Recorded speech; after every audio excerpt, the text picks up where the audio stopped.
Right? So now, what do you think that guy's going to say when he found out that $4,000 was too expensive for his furnace? He's going to say, how cheap do I got to be? But what do you think he would say if I showed him the $35,000 signed agreement? Yeah. Yeah. He got outsold. Yeah. Well, you know, when's the last time? Or out-serviced. When's the last time a customer? I mean, every time you lose a job because you think it was the price, think about maybe you were the guy who used to service Mr. Glittenstein. Maybe that was you who you're at. Geez, I cut this thing down to the bone and it's still too much. What do people want? You go back to your boss. Our prices are too high. All that kind of stuff. And really, it wasn't the price that was too high. It was your value was too low. You didn't work through the thing. And I want to clear up one thing that you said. I agree with it, but I kind of agreed too soon. You said that the customer has to earn the right to that presentation. I don't feel that way. I feel that we have to earn the right to that presentation, that the salesperson has to earn the right, that they've closed all the doors and had those discussions, paid that price of time and emotional investment.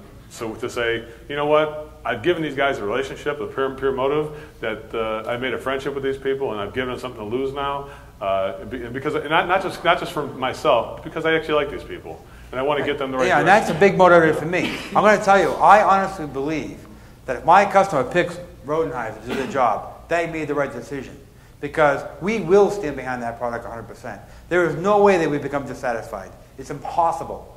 Because we are going to do the right thing. And I know a lot of people, I don't care what the price is, they can't say that. They won't do it. So when they purchase from me, they're getting the company I work for and they get me, and they will be happy. I know they're making the right decision. And I honestly feel my customers can see I believe that. Now, if I didn't believe that, I wouldn't work there. All right? So that's the passion that we have to bring to where we work. We have to be able to do that. And I think that's where profit also comes into place, because to do the right thing, what shades the decisions of owners is not that they don't want to do the right thing, but they didn't make enough money to do the right thing. And so now giving money back or going back and sending more people back there to get this thing done right, it means more resources, more time. We could be on other calls, and that's what clouds the judgment. Because if you had plenty of money, you made enough profit on all the jobs you did, you'd be happy to send the crew back there, happy to rip out this thing, give their money back if you had to. That's what I just want you to make sure everybody realizes that you're not just selling that $4,500 unit for $35,000. You're giving these people so much more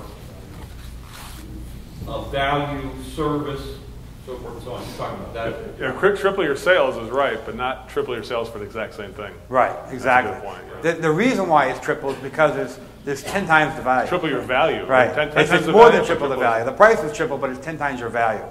All right, you know, they're going to get the no-risk warranty. I mean, they will be happy.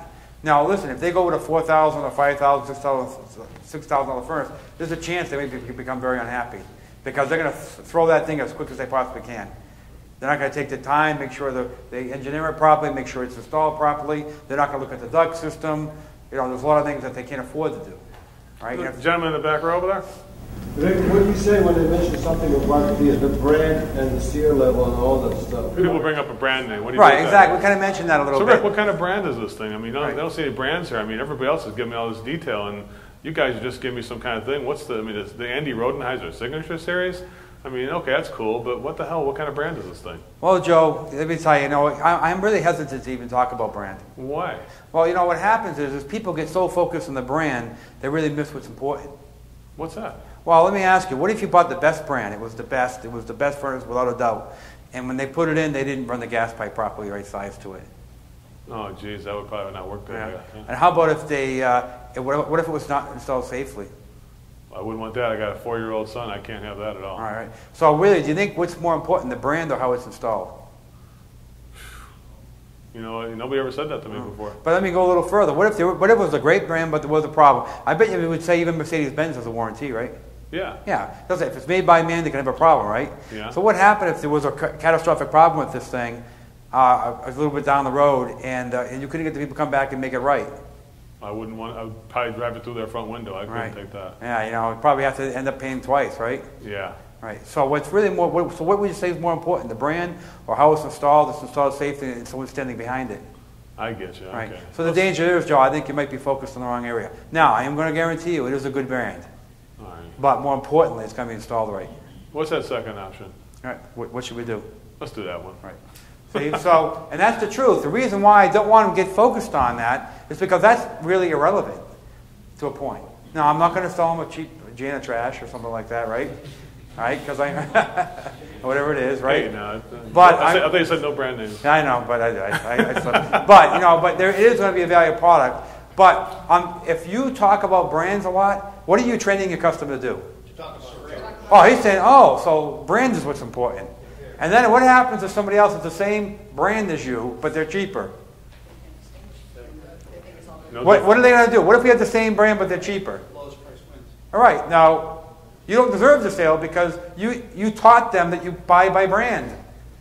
Oh, all right, so he's talking about this and this brand and this model and that model. So you've trained the customer that brand is what's important. So then when they pick up the same brand for cheaper, whose fault is it? Of course. What if they push you against the wall and they want to know what brand it is regardless of how reliable they are? Well, see, I'm going to question that situation, right? I just asked what was more important. I would say, well, let me ask you, Joe. We just discussed what's important. You know, what did we say was important?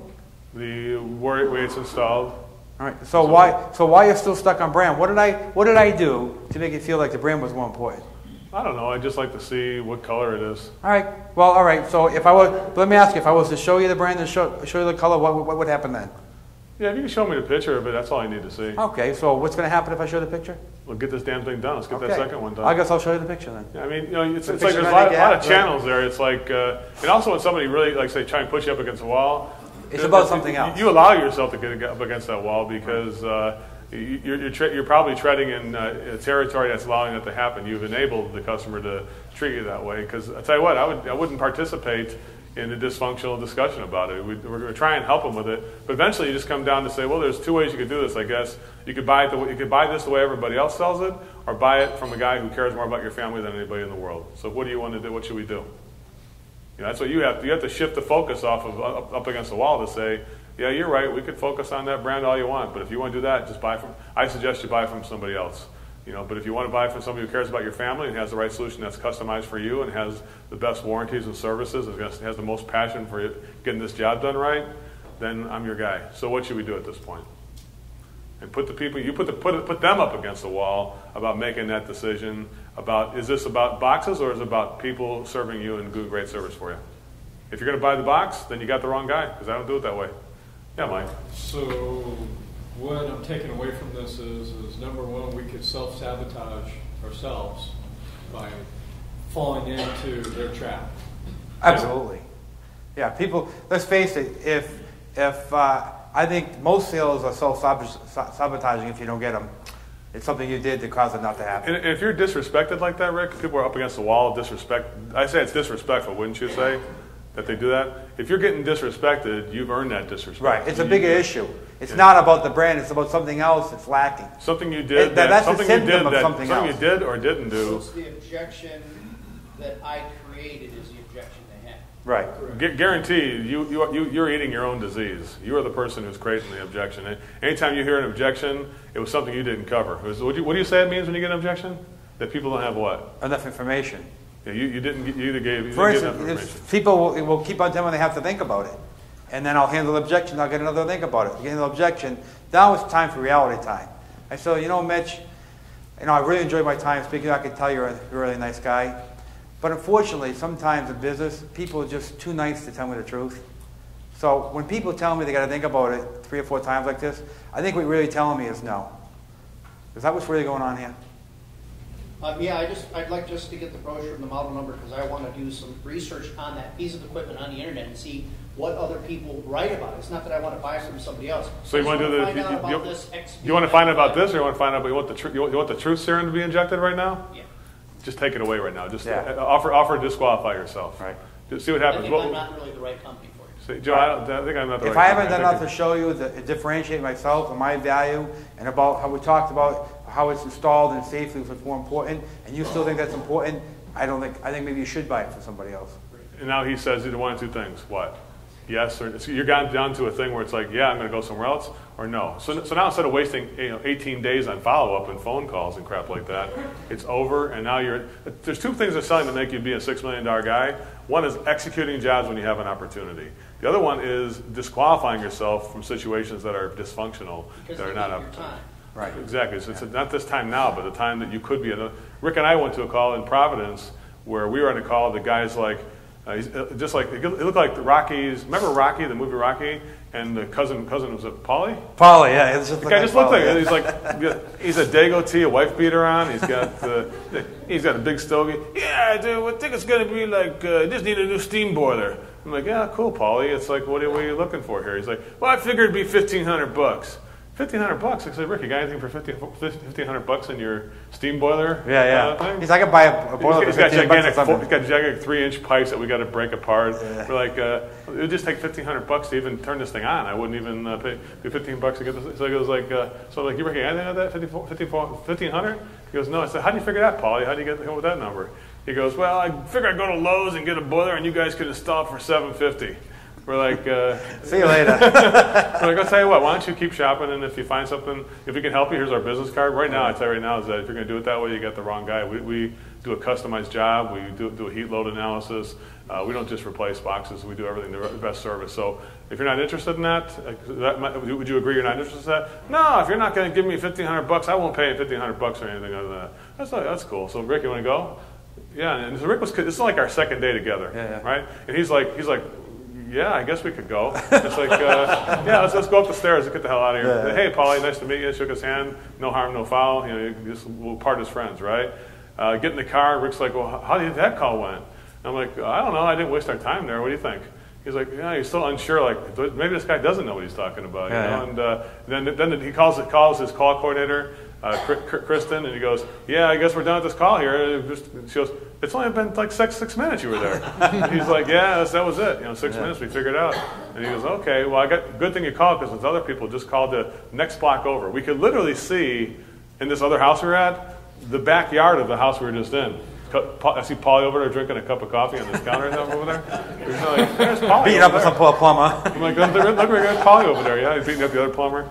And so, we go on that call, $14,000 job within about 45 minutes. So guess where we wouldn't have been? That was a great microcosm of a situation. So at the end of the day, I said, Rick, now ask yourself a question about how that first call went, where we disqualified that situation, ourselves from that situation. It's funny. So we didn't disqualify the customer. We just disqualified ourselves. We said, you know what, we're not going to participate. There's other things. Someone asked me, so tell me, what's your follow-up system like? I'm like, follow-up system, what's that?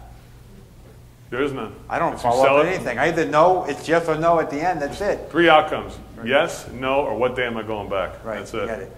There's no such thing as a follow-up phone call. Yes, Back Kevin, Brennan's got a question. in the very, very way back. Go ahead, right back there, go ahead. Yeah, on your options when you present them, I understand your labor and repair or service warranties are good. Do you ever exceed the manufacturer's warranty to give them the 10 years? Or? Yeah, if you look at the very top one, it was the manufacturer warranty was 10 years, but the parts and labor, the labor was 10 years as well. Right. Right. But you never exceed the parts warranty. Are you a plumber or are you a guy? I'm seeing parts like 15 What type of trade are you from? HVAC. Well, let's say you're a plumber. I would say, here's give an example. You could offer a lifetime water heater. Just by this, charge 3 times what a water heater costs. If you were selling a water heater for $1,500, now charge $4,500, and guess what? You got a 24-year water heater warranty. Why? Because I just sold you 3 water heaters. You know what I'm saying there? I got two backups ready to go whenever this one fails for the next 24 years. You know I guess this question too I'm going to take my chances that if I sell 10 of these things, that people are going to move, probably 10 of those people, 9 of them are going to move before 24 years, and the one old codger, I'll put one in for him when it goes out. I'll probably be dead by then. I don't even know. But the bottom line is that yes, you can exceed the manufacturer's warranty. I'm asking if he does. He does. He can do it. I have, some people have asked me for, actually I had a customer who said, listen, I'm going to retire soon. I have 15-year warranty because I might not make them longer than that. But he says, I make good money now. When I retire, I'm going to live on a fixed budget. I want to pay for it up front. So I give him a 15 part labor in service warranty. Yeah, he paid for it up front. All it takes is more money. Right. That's it. Just charge. We happen to have a state financing program.